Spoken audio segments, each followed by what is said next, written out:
Hi grade 9s, this is the second video for Unit 5, Day 3.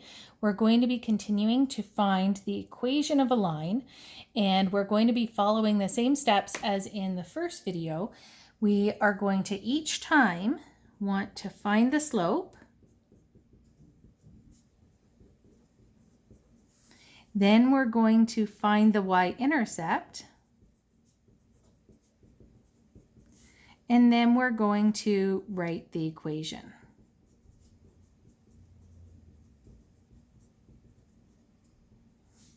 So we're going to follow through those same steps. In these examples, we have some given information where we have a point and the slope. So our first step is kind of done for us. In part A, it says determine the equation of the line that passes through the point 6, 7 and has a slope of 1/2. So in this case, we've got the slope already. So step 1 is really easy, but I'm still going to write it down. I'm just going to write m equals 1/2 because I've found the slope. It's really just look through the equation. There it is. The next step, find the y-intercept, is a little bit more involved. We're going to have to find what the b value is given the point 6, 7 and my slope, which is 1/2. So I found the slope. You don't need to write these steps out every time, but it might be helpful for this first one. And then I'm going to find the y-intercept.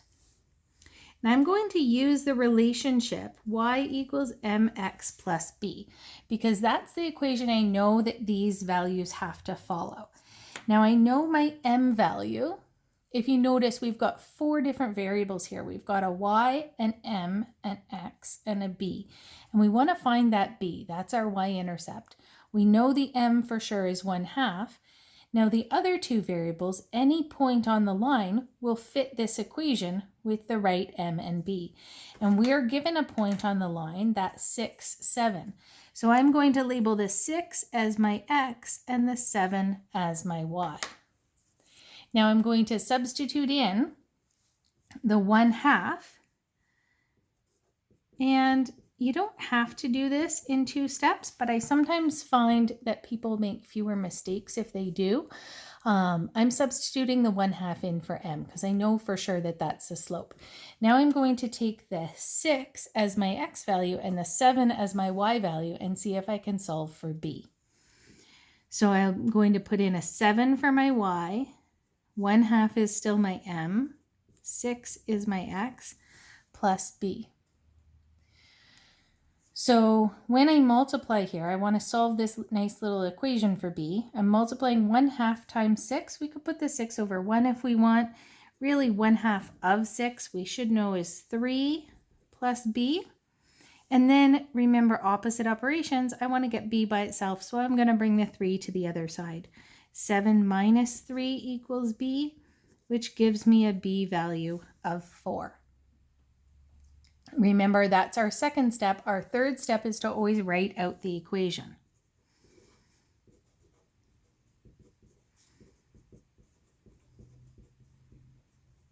So I'm going to write the equation y equals mx plus b with an m value of 1/2 and a b value of 4. So it's 1/2 times x plus 4. Now it's important to note here that in the equation, x and y have gone back to variables. You don't want to put the 6 and 7 in there. We only did that to solve for the b. You want an equation with m having a number filled in, b having a number filled in, but the x and the y are your variables in your equation. Okay. For part B, determine the equation of the line that passes through the point -9, 5 and has a slope of -2/3. Same kind of idea here. The first step is find your slope. And it's pretty easy to do. There it is. The slope is -2/3. So I just write m equals -2/3. My next step is to find my y-intercept. So I'm going to start from the equation y equals mx plus b and substitute in, first of all, that m value that I know I've got. Now to solve for b, I need to know my x and my y. And I've got those values up here from the point -9,5. So that's my x value and that's my y value. I'm going to use those values and substitute those in for my x and y. I'm going to make that -9 into a -9/1. And -2 times -9 is 18/3. That reduces to a whole number of 6. If you did that in 2 steps, that's fine.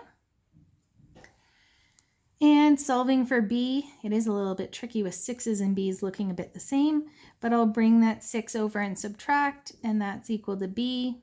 So I get a b value of -1. My last step is always to write out the equation. So I write out my y equals mx plus b with an m of -2/3. Keep your x. Sometimes people forget that x kind of in the rush to get your m and your b. And my b value is -1.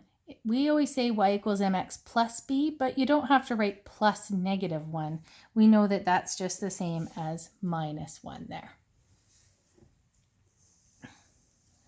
The last example in this video, determine the equation of the line that has the same x-intercept as the line 2x minus 4y plus 7 equals 0 and has a slope of -1/3.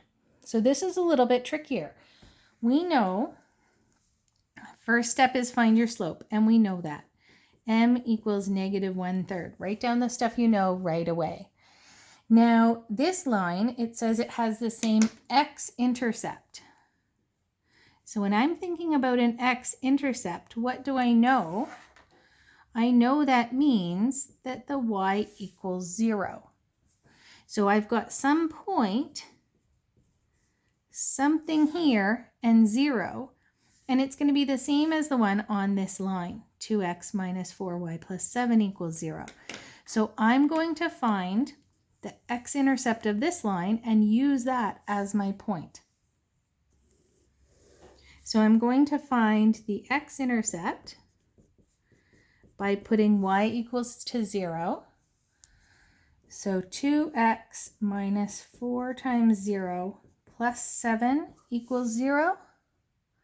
And 4 times 0 is obviously 0, so I get 2x plus 7 equals 0.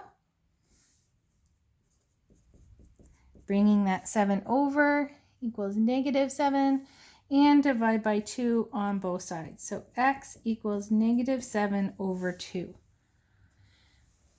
So now I know that this is the x-intercept, but I have to write this as a point. So my x-intercept is -7/2, 0. So that's my point that I'm going to use for my x and y when I do this middle step like I just did to find b. So I'm going to do that same middle step now with a -7/2 and 0. Okay.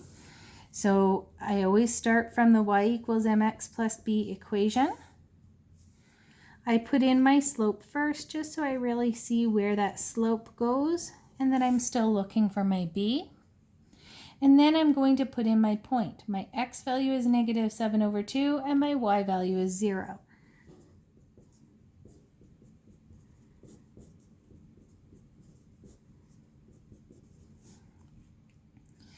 So the other ones, the fractions all canceled out pretty nicely. Here it doesn't, but that's okay. -1 times -7 is 7 on the top, and 3 times 2 on the denominator, I get 6, plus b.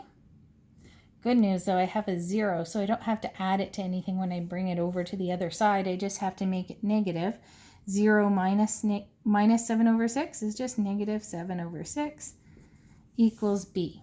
So I found my b value here. If you had something on the other side, like if you had a number here, we would have to get a common denominator. Sometimes you could end up with fractions as your m or your b value, and you have to keep them as fractions. You shouldn't be rounding those off to decimals. So my last step is to write out the equation. I've got my y value. Scoot this over so it's in the screen. Y equals m which is negative 1/3 from the very beginning, times x, and because it's a negative, I just put minus 7/6. So this is the equation of a line with a slope of negative 1/3 and a y-intercept of negative 7/6.